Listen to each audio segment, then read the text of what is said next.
Bonjour aux consciences qui s'éveillent et merci de nous écouter ce matin. Je suis vraiment ravie ce matin d'être aux côtés de Anne. Bonjour Anne. Bonjour Evelyne, bonjour à tous.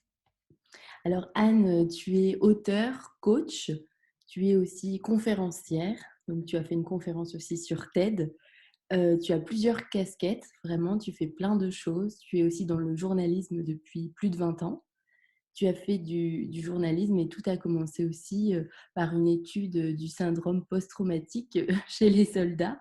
Donc, tu t'es beaucoup intéressée au développement personnel. Tu es allée vers une quête de vérité où tu recherchais un petit peu ce sens.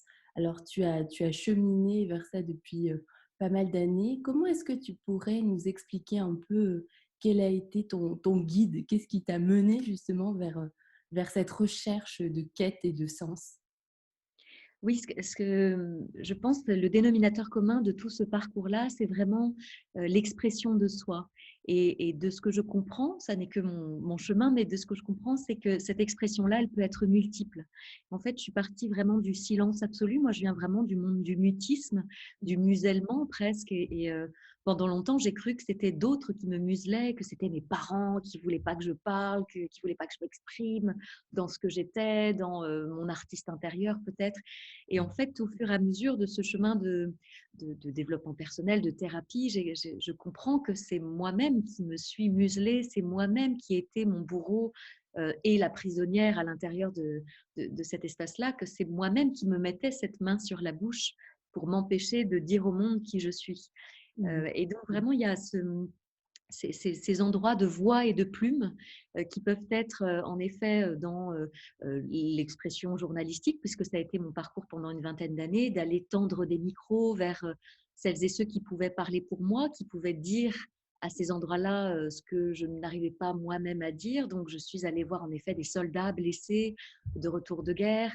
Je suis allée tendre beaucoup mes micros aussi, beaucoup dans du journalisme militant, du journalisme social, des Mmh. glaneurs et des glaneuses de marché, des gens voilà, qui étaient dans des situations très précaires ou fragiles. Et en fait, au fur et à mesure de ces années-là, moi-même, j'avais touché un peu le fond d'une détresse psychique, je dirais, au tout début de la vingtaine. Et donc, j'avais commencé un peu à travailler sur moi, comme on dit, mais en tout cas plutôt à libérer, en tout cas, ces espaces ces sacs de larmes. Et en tendant ce micro-là à l'extérieur, à un moment donné, je me suis rendu compte qu'il allait falloir le tendre Oui. vers moi, refaire cette bascule pour revenir à cet endroit-là et oser enfin entendre la voix de mon soldat blessé intérieur, de la jeune femme fragile que j'étais, que voilà, ça allait vraiment venir questionner, interroger, investiguer. J'ai Mmh. compris à cet endroit-là que j'avais choisi cette voie journalistique en fait pour vraiment mener l'enquête en moi. Je Mmh. m'étais rappelé que je voulais être témoin du monde et être celle qui était à ces endroits, aux endroits où ça se passait, où ça se passait, où il y avait l'actu chaude. Donc, j'ai couvert des manifestations tous les samedis après-midi, des G20, tu vois, des trucs avec Mmh. des présidents, Sarkozy, Hollande, etc. Et en fait, finalement, je réalisais que c'était vraiment pour venir sur les terrains chauds à l'intérieur de moi que je faisais tout ça. Il y avait véritablement comme vraiment un escalier en colimaçon qui descendait à l'intérieur et qui venait de plus en plus ouvrir des portes, des grottes, des endroits verrouillés à triple tour. Et que vraiment cette investigation intérieure me menait de plus en plus profondément en moi. D'accord. Alors très inspirant ici, tu parles aussi beaucoup, des traumas, comment faire des traumas un allié, donc ça, c'est vraiment quelque chose qui fait écho en moi et comment est-ce que tu peux, nous expliquer, comment justement en faire un allié? Mmh. Ouais, c'est vraiment moi, ce qui me parle beaucoup dans cette expression multiple sur Mmh. comment en fait transmuter, transformer, donc c'est l'alchimie, hein, vraiment transformer le plomb en or et comment faire de ce qui est arrivé une force évidemment ou de le transformer dans du beau. J'aime beaucoup cette idée de faire ce travail intérieur-là plutôt que de livrer au monde. Par exemple, tu vois, j'aime pas du tout l'art brut. L'art brut, c'est en peinture vraiment je crache ma haine sur les toiles, vraiment, je sors des horreurs que je pose sur la toile et puis je la balance au monde en mode débrouillez-vous avec Mmh. ça, voilà. Mmh. Je, je suis assez peu fan de ça.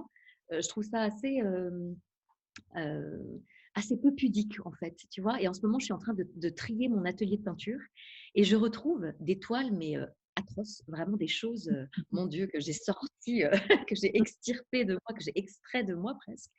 Des choses, des cris de comme tu sais la peinture de Munch, tu vois le cri? Mmh. Des toiles comme ça hyper effrayantes, des trucs comme des espèces d'entités, de fantômes qui hurlent, enfin des choses vraiment, des mains sur la bouche, des poignards, des trucs, Oui.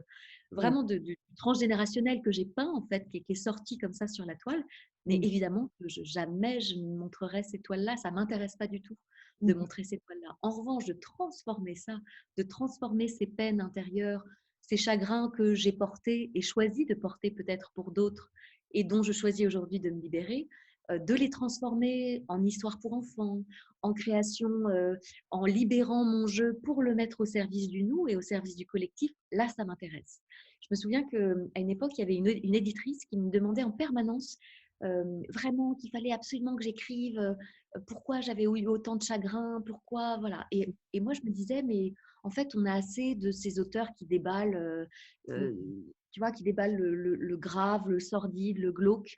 Ça Mmh. m'intéressait pas du tout de laisser cette empreinte, cette trace-là dans le tangible, dans la matière au monde. Vraiment, je crois vraiment profondément que mon âme sentirait qu'elle a loupé un truc si elle faisait ça. Tu vois, que ce serait vraiment une espèce d'aveu d'échec, en fait. Et donc, j'ai très à cœur et je mets vraiment beaucoup d'énergie et de rigueur à cet endroit-là, vraiment de rigueur et de discipline. J'aime bien même parler de blisscipline, tu vois, le mot bliss et discipline, mais c'est vraiment de mettre quelque chose de très dans le flow à cet endroit-là et de voir ce que je peux faire de ça. Et donc, tout ce chemin-là d'art-thérapie, en fait, Mmh. que moi j'ai appelé le sweet art, donc c'est une forme de street art, mais qui est sweet.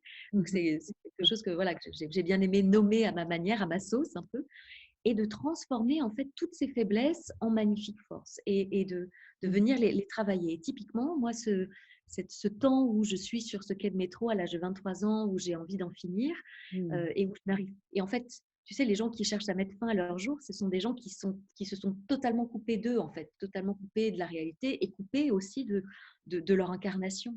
Et pour moi, le chemin pour venir me reconnecter à mes semblables, à ceux qui m'entouraient dans une rame de métro, dans la rue, ça a Mmh. été de venir leur donner des petits mots. Et en fait, tous les jours, je me disais, pour que j'aille bien aujourd'hui, il faut que j'arrive à donner un petit mot et il faut que j'arrive à trouver un truc magnifique chez la dame en face, chez le type, chez ce couple-là.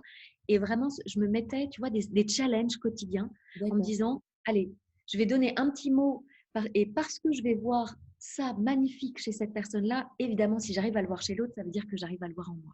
D'accord, c'est vraiment Donc, quelque que chose ce soit qui t'est venu, intuitivement, tu as su qu'il fallait que tu fasses ce genre d'action pour toi, te oui, sentir. oui, parce qu'en fait, je sentais bien que je m'étais totalement coupée, tu vois, que j'étais restée dans mon ça va pas, dans ma spirale à moi, dans ma transe, en fait, de malheur et puis de me gargariser un peu de ça, tu vois, de patauger. Parfois, je trouve que j'ai eu tendance vraiment à patauger dans mon marasme.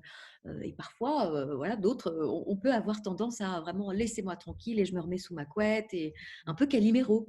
Un peu, c'est trop injuste. Vraiment, Calimero, il nous enseigne plein de choses là-dessus. Il a sa coquille d'œuf, donc il est vraiment cette impression qu'il est séparé de tout, qu'il a cette nostalgie de l'ailleurs, cette nostalgie du divin, tu vois, du cosmos aussi, de bien plus grand que lui. Et donc, il porte comme ça, comme un vestige, sa coquille d'œuf sur la tête et il dit c'est trop injuste. Et en fait, il dit c'est trop injuste d'être né au monde. Pourquoi? Moi, j'étais bien au chaud dans le ventre de ma mère, dans Mmh. la matrice, à l'endroit où tout était pourvu, où j'avais même pas à dire j'ai Mmh. besoin de. Non, tout était là, j'étais nourrie, j'étais au chaud, j'étais bien.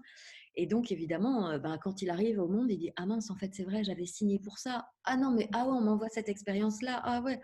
Ah non, et quand même, voilà. Donc, vraiment, j'ai pataugé hein, longtemps dans cet endroit-là de la victime et mais pourquoi ça n'arrive qu'à moi et pourquoi ça et pourquoi je ressouffre encore plus et voilà. Donc, vraiment à pédaler dans la semoule.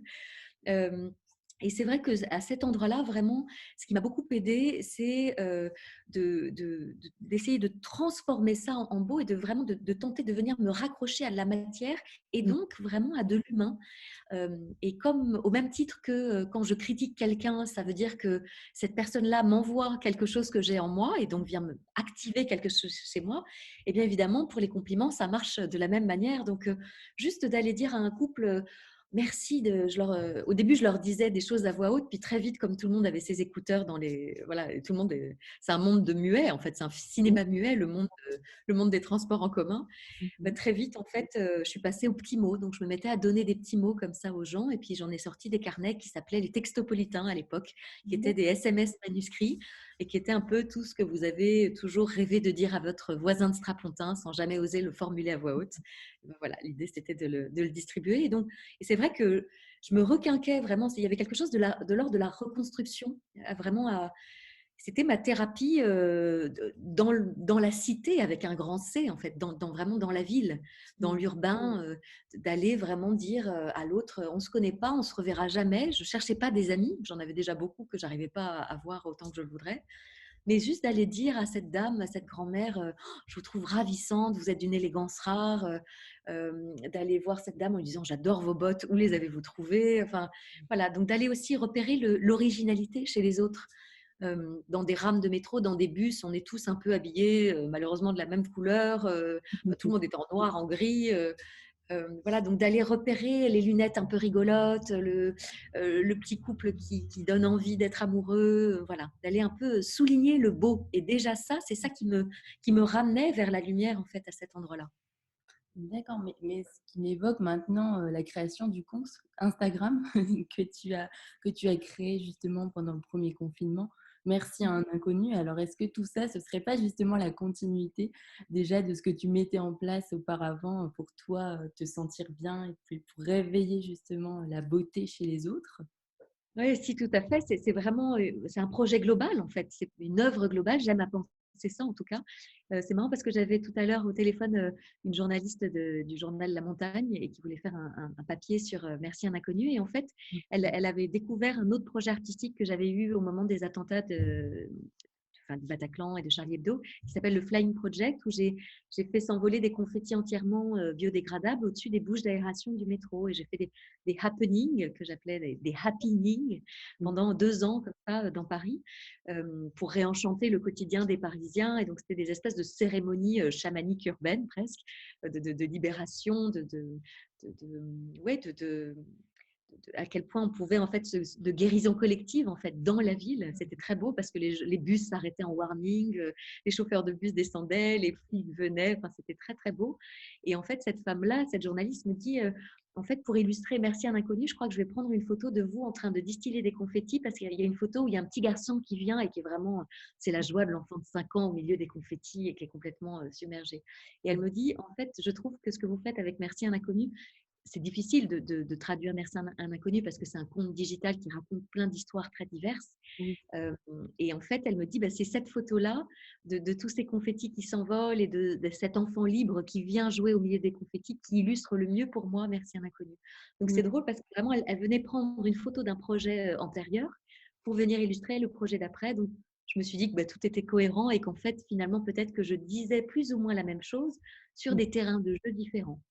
Et c'est vrai qu'au tout début du premier confinement, j'ai entendu très fort, mais comme une intuition, vraiment comme une voix qui m'a hurlé à l'intérieur. Oui. Maintenant, «Merci un inconnu», c'est un compte Instagram. Donc, D'ac vraiment, j'ai rien pu faire d'autre que de m'exécuter, je veux dire. Vraiment, je me suis mise à mon ordinateur et je me suis dit: «OK». Alors moi, comme j'aime bien les concepts et puis poser un cadre un peu au concept pour que la créativité puisse davantage s'exprimer, Mmh mh. je me suis dit: «Pour éviter que ce soit un peu tout et n'importe quoi, il va falloir poser un cadre». Toutes les phrases, j'aime bien l'idée d'Instagram qui permet des short stories, des petites histoires comme ça dans un procédé narratif intéressant. Et puis comme j'aime beaucoup la poésie urbaine, je me suis dit: «Bon, si c'est avec plein de styles différents, c'est pas très joli. Le mieux, c'est que vraiment ce soit comme une espèce de litanie comme ça qui revient: à vous l'inconnu, à vous l'inconnu, à vous la femme qui m'avait vue en larmes, à vous le monsieur qui m'avait vu galérer avec mes bagages, à vous la dame, qui, m'avait, hébergée lors de ce voyage, en pleine mousson en Inde». Enfin voilà. et d'avoir vraiment, c'est comme une liste comme ça. Et un peu, mais justement pour contrebalancer ces listes de morts, des attentats, ces listes de. Je me souviens, j'avais assisté comme ça, j'avais vu à la télé une liste des morts du 11 septembre. Vous savez, où Mmh. ils disent comme ça à voix haute tous les noms. Et en fait, je trouvais hyper beau de prendre le contre-pied total de ça et de venir dire tous les endroits où il y avait eu de la lumière, tous Mmh. les endroits où dans cette ombre-là, il y avait eu des bougies qui étaient venues s'allumer. Et donc, j'ai lancé ce compte au tout début du premier confinement, en reprenant un peu des histoires à moi, en les signant avec mes deuxième et troisième prénoms, pour pas qu'il y ait tout le temps signé Anne. Donc voilà, je m'appelle Anne-Marie-Sophie, donc il y avait des Marie, des Sophie, avec des histoires de voyage, des histoires. Voilà, lors d'une de mes émissions de radio, j'avais un peu, pendant le temps d'un été, demandé à des auditeurs de raconter leur merci à un inconnu. Donc c'était vraiment une idée qui me trottait déjà depuis un petit moment en tête. Et donc, j'ai commencé comme ça à partager ces histoires-là. Et très vite, en fait, il y a eu un effet C'était voilà, viral, d'emballement. Et complètement. donc, aujourd'hui, ouais, aujourd'hui, il y a 220 000 personnes qui suivent ce compte-là en une année seulement. Donc, c'est vrai que Énorme. Et ça fait du c'est une bien, réponse. vraiment de pouvoir lire ces petites histoires. En fait, on se reconnecte aussi à elles et on se rend compte qu'on est tous liés et qu'on peut tous s'entraider et ça fait vraiment du bien, en fait, de lire, ces histoires. C'est formidable. Ah bah, merci beaucoup. Et puis, l'idée, c'est vraiment oui, oui, c'est vraiment d'être à cet endroit-là comme un script digital. Un peu, moi, je reçois les histoires. J'essaye de vraiment qu'on tombe dessus comme une boîte de chocolat. Un peu comme, j'adore, moi, la phrase de Forrest Gump, la vie, c'est comme une boîte de chocolat. On ne sait jamais sur quoi on va tomber. Et j'adore l'idée que tous les jours, il y a une histoire qui soit postée avec quelque chose de très enfantin. Et puis, juste après, un truc vraiment, un acte héroïque il y a des histoires d'accidents de voiture, mais dingues, vraiment, avec des gens qui font des tonneaux et l'agriculteur à côté qui vient, qui sort l'enfant par le pare-brise, enfin, et vraiment qui viennent sauver voilà, des vies qui basculent, ou des gens d'un coup sortent de leur voiture et viennent faire des massages cardiaques. Enfin, vraiment, il y a des choses héroïques. Et puis des petites choses, vraiment des compliments dits juste au bon moment, au moment d'un grand désarroi, juste quelqu'un qui dit «Oh, qu'est-ce que vous sentez bon!» Juste comme ça, dit dans une rue, et qui vient mais embellir la semaine de la personne qui en fait, bah, voilà, avait vécu un deuil quelques jours auparavant, ou quelque chose, voilà, qui vient vraiment mettre un pansement sur le cœur à cet endroit-là. Anne, est-ce que tu peux nous parler un peu des cercles que tu organises? Donc, tu organises des cercles de femmes, tu parles aussi du chamanisme, donc tu Oui, utilises pas mal d'outils comme la communication non violente, enfin vraiment oui. tu es ouverte sur pas mal de choses. Est-ce que tu peux nous expliquer un petit peu, qu'est-ce que tu proposes ou peut-être qu'est-ce que tu peux, nous apporter, en tout cas en tant qu'accompagnante dans ces projets? Et bien sûr, alors moi, j'ai vraiment, comme je le disais tout à l'heure, j'ai vraiment eu un long chemin de guérison intérieure, tu vois. J'ai vraiment, tout début de ma vingtaine, j'ai sérieusement pensé à mettre fin à mes jours. Et donc, et aujourd'hui, je regarde ça en rigolant presque, en me disant, mais mon Dieu, qu'est-ce qui m'est passé par la tête, tellement je suis pleine de joie aujourd'hui. Et donc, vraiment, j'ai eu tout un long chemin de reconstruction thérapeutique. Et puis, le chamanisme est vraiment venu me chercher par le col, je dirais. Et j'ai dit beaucoup de non à cette voie chamanique parce que ça me faisait très très peur, parce que j'entrais dans des transes, parce que évidemment je me trouvais toujours à des endroits où il y a des gens que je croisais au milieu de la nuit qui me disaient tu vas mourir si tu dis pas oui à qui tu es, enfin des choses vraiment où on venait me dire qu'il fallait que j'embrasse pleinement cette voie-là pour moi. Mmh. D'abord pour moi me guérir, et puis ensuite pour accompagner le monde, je dirais, enfin vraiment pour mettre au service euh, ce qui est voilà, ce que je peux faire en fait, et ce que je peux faire avec Merci un inconnu, ou en stage de chamanisme, ou en stage ou en cercle de femmes, ou en constellation.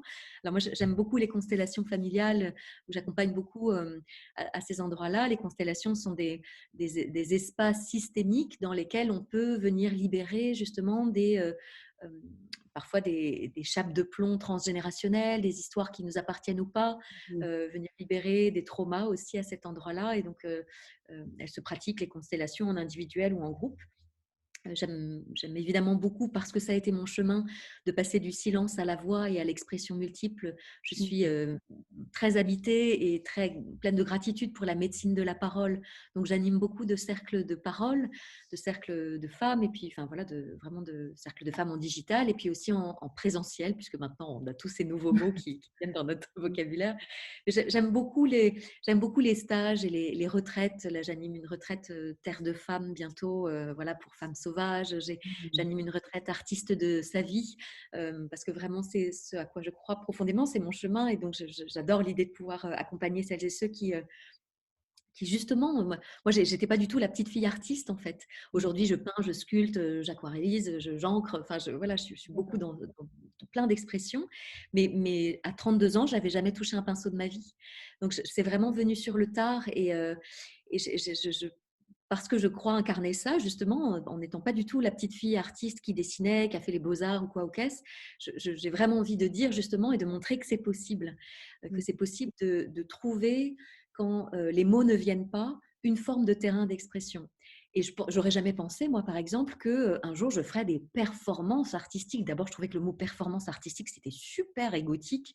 C'est Mmh. vraiment, ce mot-là était vraiment la performance. Et alors, je voyais surtout sur Internet des performances de gens qui se baladaient nus dans la rue, de trucs un peu perchés. Ça m'inspirait pas du tout. Et en fait, vraiment, hein, mais juste après les attentats, il y avait une seule chose qu'il fallait que je fasse, c'était d'aller distiller ces confettis entièrement inifugés, où je savais que j'étais irréprochable que plus en fait je pourrais le faire haut, grand, fort et beau, plus il fallait que ce soit absolument irréprochable. Donc, parfois, quand je distillais ces confettis autour des bouches d'aération, donc qui ne généraient aucune énergie, enfin qui ne dépensaient aucune énergie, il y avait des gens qui disaient: et voilà, et elle pollue, et elle balance des papiers. Et en fait, je me suis dit, ils savent pas qu'en fait, ce sont des confettis entièrement biodégradables. Mmh. Donc, sur ma petite sacoche que j'avais, j'ai mis vraiment un logo de recyclage, en fait, juste pour le dire, et pour que ça reste en fait vraiment d'une grande poésie au moment où je le faisais, et qu'il n'y ait pas des gens très, voilà, qui venaient, que ça faisait réagir, voilà. Et vraiment de laisser la poésie de l'instant pour les gens. Et c'était magnifique. Il y avait des gens qui pleuraient. Il y a des petites grand-mères qui descendaient des étages en disant: je vous ai vu par ma fenêtre, je descends vous voir en charentaise et en robe de chambre, mais il fallait que je vous fasse un gros câlin. Enfin, voilà, Mmh. il s'est passé des choses magnifiques, magnifiques à ces moments-là. Et donc, voilà, l'idée, c'est vraiment d'aller dire que c'est possible, en fait. Moi, vraiment, je crois profondément à ça, que si je ne peux pas dire avec les mots, si je ne sais pas dire d'où vient ce chagrin, quelle est cette émotion, eh ben, je peux la jeter sur une toile, je peux la sculpter, je peux la hurler, je peux la chanter en chant spontané, je peux la danser. Moi, je me suis beaucoup formée à la danse des 5 rythmes. Donc, dans mes stages, je mets beaucoup voilà, c'est de l'expérience et de l'expression multiple que je mets dans tous mes stages, beaucoup de rituels, beaucoup de cercles de parole, beaucoup de constellations, beaucoup de mouvements libres, Mmh. voilà, beaucoup de rituels chamaniques et beaucoup d'art-thérapie, évidemment, pour voilà, qui est pour les personnes que j'accompagne, autant d'espace possible pour venir déposer les bagages trop lourds qui Mmh. nous appartiennent ou pas, j'ai envie de dire, et ceux auxquels on se serait accroché pendant si longtemps en disant: oui, mais ça, moi, je viens d'une lignée comme ça. Oui, bah, on n'est pas obligé de la porter, hein, la lignée. Oui. On a le droit de venir la déposer. Oui, oui, complètement. On n'est pas obligé de porter en fait ce fardeau et de se dire: «Bon, bah, je suis comme Ouais. ça parce que j'ai une lignée familiale Voilà, je viens d'une comme». famille voilà, qui était à Auschwitz, ou voilà, et je porte ce truc-là, et mon nom de famille veut dire ça, et dans ma famille, tout le monde divorce au bout de 3 ans, et enfin, bon, bah, Mmh. non. Donc Mais l'idée, c'est vraiment de venir rétablir mmh, l'équilibre. Et donc, moi, c'est comme ça a été mon chemin. Je dirais qu'aujourd'hui, j'accompagne celles et ceux qui cherchent à faire entendre leur voix, qui cherchent à prendre leur place, à retrouver leur juste place, et puis qui cherchent à libérer leur créativité. d'accord. Ça m'évoque aussi, les 3 choix dont tu parles dans ta conférence, où aussi tu évoques le choix de la responsabilité, aussi Mmh. le fait de se responsabiliser aussi pour pouvoir être un petit peu maître de sa vie, briller. Totalement vrai. Ouais. Oui, oui, oui, la responsabilité, moi, c'est vrai que ce jour, le jour où j'ai vraiment intégré ça, c'est pas simple, parce que je trouve que c'est vraiment pour moi une des bascules les plus fortes dans une transformation personnelle, de reconnaître que j'ai été responsable de mon malheur, que je l'ai co-créé, que j'ai co-créé des situations que bien sûr que je ne suis pas coupable de ce qui m'est arrivé, ce qui m'est arrivé dans l'enfance, etc. En revanche, aujourd'hui, à l'âge adulte, je suis responsable de venir m'occuper de la petite fille en couveuse que j'ai été et qui peut-être a pleuré et crié Mmh. et espéré peau à peau tout petit bébé. Peut-être que je suis responsable aujourd'hui de prendre soin de la petite fille que j'ai été qui se trouvait aînée de 4 enfants et qui s'occupait beaucoup de ses frères et sœurs et qui peut-être a moins trouvé le temps de jouer, ce qui fait qu'aujourd'hui, moi j'ai hyper envie de jouer et je cherche des terrains de jeu pour adultes de partout. Voilà, et donc de venir en tout cas me mettre au chevet de ces sous-parties-là de moi et venir écouter ce qu'elles ont à me raconter. Alors, de quelque manière que ce soit, les constellations sont une forme de dialogue intérieur que je peux venir un peu voilà, tendre l'oreille à ce que ces sous-parties-là de moi que je tente parfois un peu de museler et d'étouffer parce que, bien évidemment, elles sont venues parfois me déranger dans des moments professionnels, dans des endroits où il y a des moments où j'allais tellement pas bien que je me suis mise à pleurer au travail. Bon, ça, c'est Mmh. pas génial hein, pour le leadership et pour être considérée dans son boulot, d'être celle qui pleure un peu tout le temps, qui a toujours un peu la larme à l'œil, c'est pas génial. Et puis, c'est peut-être pas le bon endroit ou c'est peut-être pas l'endroit où mon chagrin peut être entendu, accueilli, accepté. Donc, voilà, de bien venir trouver des espaces aussi pour soigner ça, pour prendre soin, en fait. Euh, Et quand tu parles justement tu sais, de ces traumas, enfin de toute cette, ce travail en fait personnel et aussi aller à la recherche un petit peu comme ce que tu disais au tout début de cette interview où tu parles d'être son propre aussi explorateur, tu sais. C'est vrai que c'est quelque chose qui demande aussi beaucoup de courage, beaucoup de force et beaucoup de volonté. Comment est-ce que tu pourrais peut-être nous aider ou peut-être donner quelques conseils aux personnes qui nous écoutent? J'aime bien courage, le mot courage, parce que courage, ça veut dire cœur à l'ouvrage. Et c'est vraiment, tu vois, mon ouvrage, c'est vraiment mon œuvre, en fait, c'est l'œuvre de ma vie. Euh, je dirais que, tu vois, moi, pendant longtemps, je me disais, oh, mais ça va aller, ça va aller, ça n'allait pas du tout. Mais vraiment, j'ai mon ego qui reprenait, qui disait, oh, ça va aller, je vais m'auto-analyser toute seule, ça va bien se passer. Je vais lire deux, trois bouquins, je vais écouter deux, trois conférences, ça va bien se passer, ça va bien se passer. Et en fait, j'aimais bien cette phrase dans un livre d'Anna Gavalda qui disait, parfois, il faut savoir descendre quelques marches de plus pour trouver l'interrupteur. Mmh. Et pour moi, c'est vraiment ça. Il y a des moments où, en fait, tant que j'avais pas assez souffert, assez morflé, en gros, Mmh. il y avait une partie de moi qui disait oh même pas mal, même pas mal. Oh non, toujours pas mal. Et je courbais les chines. Quand même. Et puis à un moment donné, quand même, quand ça fait trop mal, là c'est vraiment et c'est aussi là que l'urgence est venue Mmh. d'oser et d'oser avoir l'humilité de me reconnaître vulnérable et d'oser aller demander de l'aide en fait et me faire accompagner. Et tu vois, à ce propos-là, j'avais vu une conférence TED qui m'avait vachement inspirée, d'une femme qui disait que le patriarcat tuait beaucoup plus les hommes vraiment que les femmes en fait. Mmh. Que en prenant le ratio de ces hommes qui étaient violents, qui même sur les féminicides, etc., qu'en fait tous ces hommes qui n'osaient pas dire à quel point ils avaient besoin d'aide et qui en fait se suicidaient davantage, qui n'osaient pas aller dire qu'ils allaient, ou aller voir une thérapeute ou une psychologue ou quoi ou qu'est-ce. Et moi, je le vois aussi dans le compte Merci un inconnu, qui est suivi par 90% à 90% par des femmes. Il y a très peu d'hommes qui osent venir dire merci de l'aide que vous m'avez fournie. Mmh. Parce qu'en fait, merci un inconnu, il faut oser dire, en fait, j'étais en situation pas très bien, et merci à vous, madame, monsieur, qui êtes venu, voilà. Et donc, Mmh. ça parle aussi de quelque chose, tu vois, ça parle d'une éducation, ça parle de... moi, à plusieurs reprises, je les alpague un peu, je les appelle un peu les hommes là sur Instagram en leur disant, coucou messieurs, vous aussi, il vous en est arrivé de belles choses aussi. Oui. Euh, et donc, dans tout ce marécage dans lequel un peu je pataugeais, il y a eu ces inconnus aussi sur mon chemin qui venaient aussi, qui me permettaient de tenir sans vraiment encore oser aller faire de la thérapie. Et je crois, je pense en permanence à une scène que j'ai vécue dans le tout premier stage de thérapie auquel j'ai participé. Mmh. Euh, il y a deux choses. J'avais une de mes thérapeutes un jour qui m'avait dit, tu peux lire tous les livres de développement personnel que tu veux, tu peux regarder toutes les conférences que tu veux. Mmh. Tout ceci, c'est comme le mot vin, V-I-N.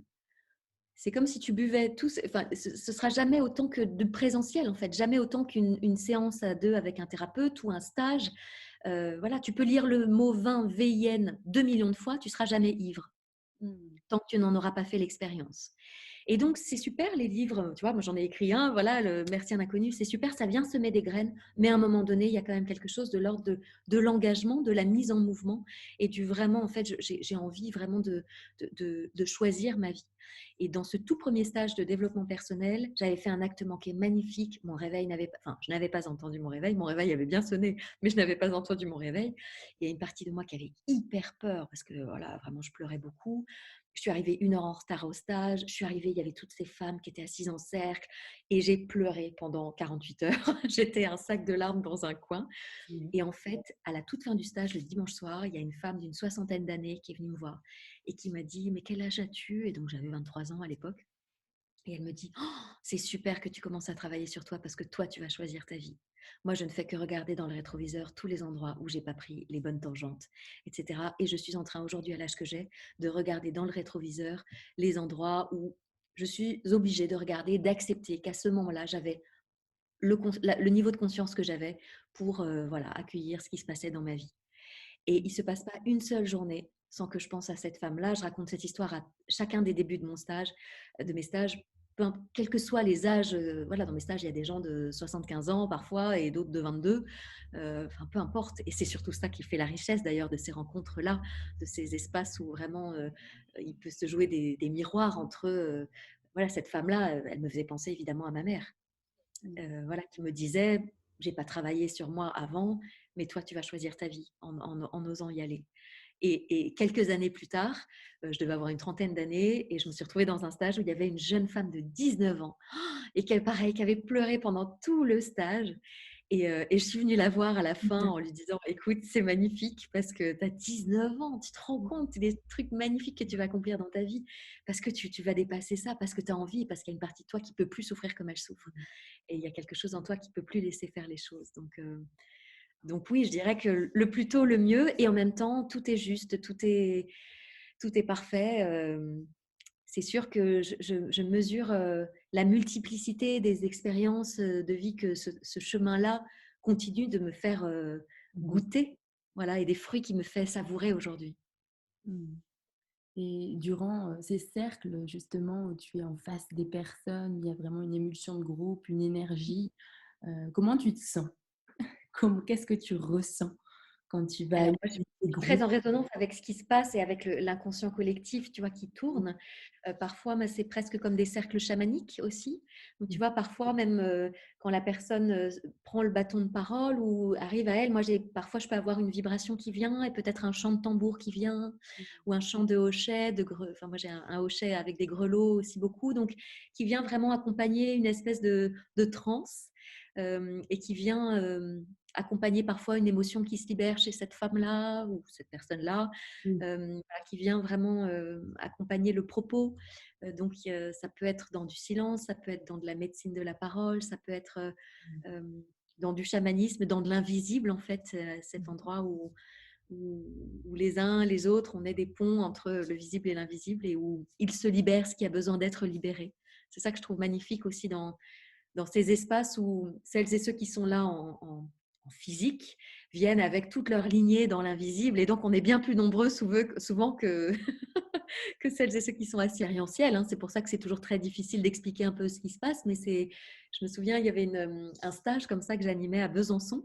Et on était le dimanche. Voilà, moi, mes stages, parfois, ils font 2 jours, 4 jours, 5 jours, enfin, c'est selon. Et c'était sur un stage de 2 jours. Et donc, il était 16 heures le dimanche. Donc, c'était un peu le dernier passage de bus, entre guillemets. Là, c'était un peu le dernier temps de nettoyage. Et donc, vraiment, j'ai proposé un dernier cercle de parole. Et puis, il y avait des gens qui voilà, qui voulaient pas y aller. Donc, bah, voilà, c'est leur choix et je respecte ça. Et il y a vraiment une femme où je sentais que c'est comme si ça clignotait chez elle. Il y avait quelque chose qui avait besoin de se déposer encore au tambour qui est monté pour venir l'accompagner dans. Voilà, donc elle a pu libérer un sanglot très fort qu'elle cachait, qu'elle gardait depuis longtemps. Et donc, elle a pu accoucher de ça et se libérer à cet endroit-là. Euh, c'est très beau. Moi, je me sens très sage-femme de l'être à Mmh. cet endroit-là, vraiment d'être dans de l'accompagnement, dans un respirez, madame, respirez, ça va bien se passer, je suis là, je suis avec vous. Et c'est vraiment ça, c'est vraiment certains de mes stages s'appellent Renaître à soi. Et c'est vraiment ça, c'est vraiment venir peler cet oignon-là et venir renaître à ni tout à fait une autre, mais ni tout à fait la même. Donc vraiment de faire ces petits pas de côté. On sait très bien que pour avancer, pour cheminer, c'est jamais d'un coup hein, que ça se passe. Il y a ça monte un peu, il y a un palier, ça remonte encore, il y a un palier. C'est des petits pas de côté. Et donc voilà, donc il y a un truc de ni tout à fait une autre, ni tout à fait la même. Moi j'aime bien ça. Si c'était d'un coup un grand changement, ça nous ferait trop peur en fait. Oui. On pourrait pas, même dans le corps, en intégration, on pourrait pas. Mhm. Ça devait être. Donc l'idée, c'est vraiment voilà, de faire des petits pas. C'est vraiment la théorie des petits pas. Et donc, lors d'une séance, lors d'un stage, lors d'un un livre, une conférence, voilà, c'est des prises de conscience. Quelqu'un qui vient vous dire quelque chose dans la rue et vous dites, mais en fait, qu'est-ce qui se passe? Qu'est-ce que ça me fait rejouer? Ça fait quand D'accord. même plusieurs fois là Mhm. il y a ce truc-là qui se remet en place. Qu'est-ce que ça vient me raconter? Donc moi, je dirais que pour se mettre en chemin, le premier des trucs, c'est de se dire à quel endroit il y a un truc qui se répète. Est-ce que c'est en amour que ça se répète? À chaque fois, ça se termine. À chaque fois, c'est moi qui me fais larguer.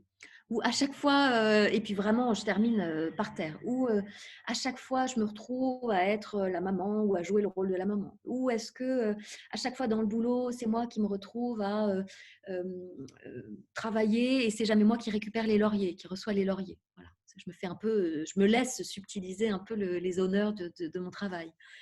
Voilà, d'aller regarder un peu le truc où à chaque fois c'est moi qui organise l'anniversaire surprise de la bonne copine et qui me retrouve à payer toutes les parts que les uns et les autres n'ont pas payé pour le cadeau collectif. Pas sympa ça.